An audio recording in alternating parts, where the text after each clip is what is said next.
पोहा से आज हम त्योहार स्पेशल एक ऐसी पावन मिठाई बनाकर तैयार करेंगे जो भारत के कई सारे मंदिरों में प्रसाद के रूप में चढ़ाई जाती है। ये बहुत कम घी में सिर्फ 15 मिनट में बनके तैयार हो जाएगी और चाहे गणेश चतुर्थी हो, दिवाली हो या कोई भी पावन मौका हो, हमारे घर में तो ये मिठाई हर बार जरूर बनती है। तो इस रेसिपी के लिए यहाँ पर मैंने मेजरिंग कप के हिसाब से 2 कप पोहे लिए हैं। ये जाड़े वाले पोहे हैं। आप चाहे तो इसकी जगह पतला पोहा भी ले सकते हैं।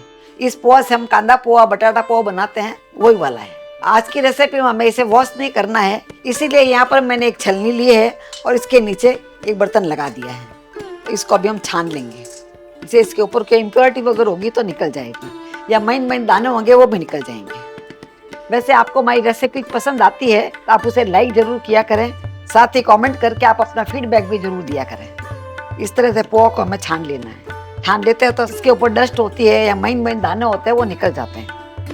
आप देख पा रहे पोहे एकदम साफ हो गए और कचरा है वो नीचे निकल गया। अब इस छने हुए पोहे को हम एक बाउल के अंदर ट्रांसफर कर लेते हैं। इस पोहे को यदि आप डायरेक्टली इस्तेमाल कर लेंगे तो बनने के बाद में ये चीड़ा हो जाएगा, यानी खाने में बहुत ही कड़क लगेगा।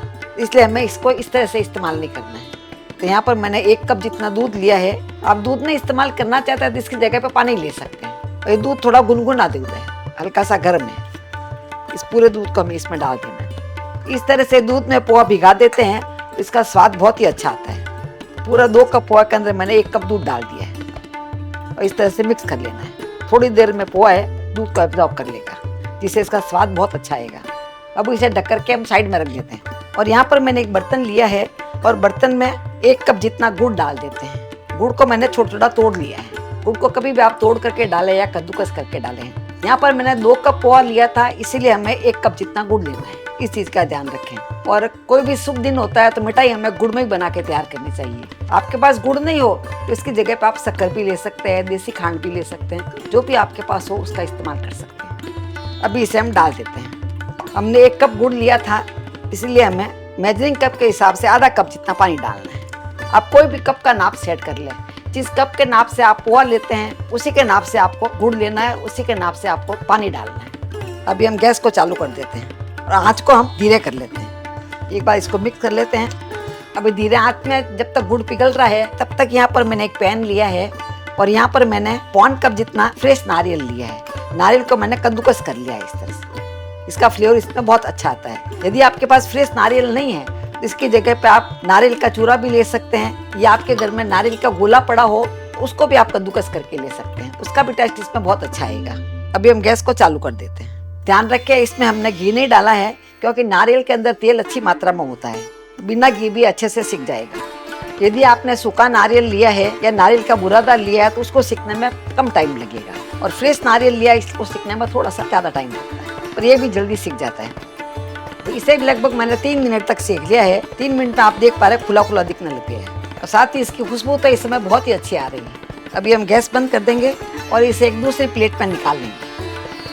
अभी इसे भी हम साइड में रख देंगे और उसी पैन को पहुँच करके मैंने वापस ले लिया है। अभी इसमें 1 छोटा चम्मच जितना घी डाल देंगे। तो आप देख पा रहे हैं घी इसमें कितना कम लगता है, बहुत ही कम घी में बन जाता है। आज हम प्रसाद बना रहे हैं, इसीलिए सभी चीज़ें घी में ही बनाना है। पैन हमारे गर्म ही है, आँच को हम मध्यम कर लेंगे। अभी यहाँ पर मैंने थोड़े से काजू लिए हैं, इसके टुकड़े कर लिए हैं। लगभग ये 2 टेबल स्पून जितने हैं, और 2 टेबल स्पून जितने मैंने बादाम लिए हैं। इसको हम सेक लेंगे। हल्का सा सेक लेते हैं तो उसका फ्लेवर ज़्यादा अच्छा आता है और क्रंच भी बहुत अच्छा आता है। आँच को हमें धीरे रख के ही सेकना है। ये काजू बादाम होते हैं वो बहुत जल्दी सिक जाते हैं। ड्राई फ्रूट्स डालना इसमें पूरी तरह से ऑप्शनल है। जिस तरह से मंदिरों में बनाया जाता है उसी तरह से मैं आपको बता रही हूँ।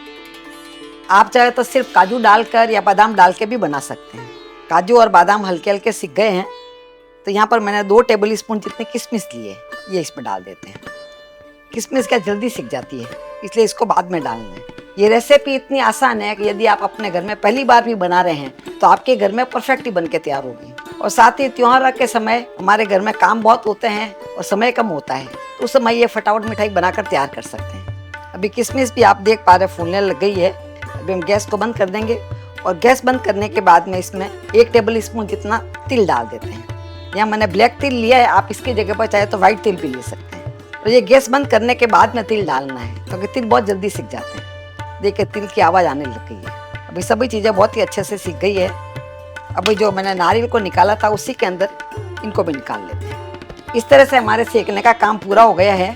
इसको भी इस तरह से मिक्स करके रख देते हैं। जब तक हमने सबको सेका तब तक साइड में गुड़ भी हमारे पूरी तरह से पिघल गया। देखिए, यदि आप रेसिपी पहली बार बना रहे हैं तो सभी चीज़ों को सेकने के बाद में इस तरह से चाशनी बनाएं। अभी आप सभी जानते हैं गुड़ के अंदर काफ़ी इम्प्योरिटीज़ वगैरह होती है, इसको हम छान लेते हैं। तो मैंने उसी पैन को वापस ले लिया है, तो इसको एक बार छान लेंगे।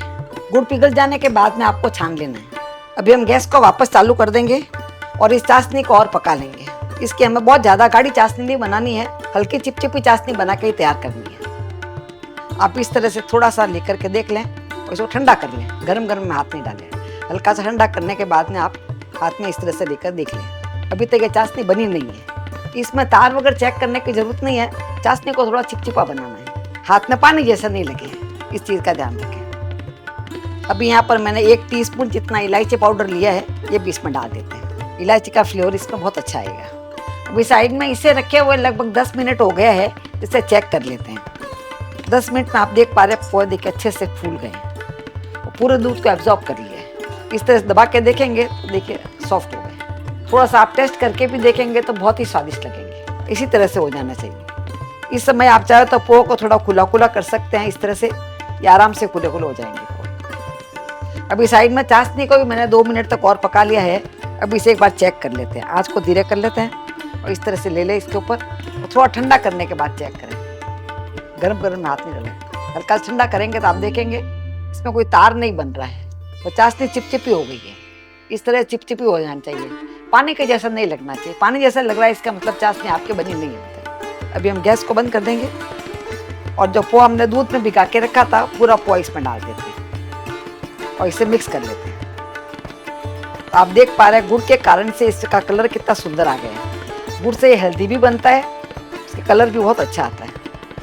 इस तरह से इसे मिक्स कर लेना है। पोहे को मिक्स करने के बाद में गैस को धीरे आंच में चालू कर देते हैं। आंच को हमें धीरे रखना है और पूरे पोहे देख के अलग अलग हो गए, एक एक दाना अलग हो जाता है, चिपका हुआ नहीं देता। इसी के साथ में जो हमने ड्राई फ्रूट्स को सेक के रखा था वो भी इसमें डाल देते हैं। नारियल, ड्राई फ्रूट्स सभी डालने से इसका टेस्ट बहुत अच्छा आता है। और सबको अच्छे से मिक्स कर लेते हैं। इस समय इसकी खुशबू जैसे मंदिर में प्रसाद मिलता है उसी तरह की खुशबू आ रही है।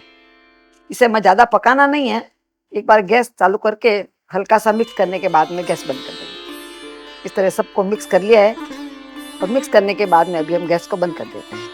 तो इस तरह से सिर्फ 1 चम्मच तेल में ये हमारे प्रसाद बन के तैयार हो गया है। इस प्रसाद को अलग अलग जगह पे अलग अलग नाम से जाना जाता है। कुछ लोग इसे पंचक जाया बोलते हैं, कुछ गुड़ पोहा बोलते हैं और कुछ लोग इसे स्वीट पोहा भी बोलते हैं। यदि आप गणेश जी को इसका भोग लगा रहे हैं तो उसमें तुलसी पत्र नहीं रखें, क्योंकि तुलसी पत्र का प्रयोग ज्यादातर विष्णु भगवान के अवतारों में ही किया जाता है। उनको प्रसाद चढ़ाते हैं तो उसमें तुलसी पत्र रख के चढ़ाते हैं, और गणपति भगवान को प्रसाद चढ़ाते हैं तो उसमें तुलसी पत्र नहीं रखते हैं। इस चीज का ध्यान रखें। तो हम मिलेंगे ऐसे ही दूसरे वीडियो में, तब तक के लिए बाय एंड टेक केयर।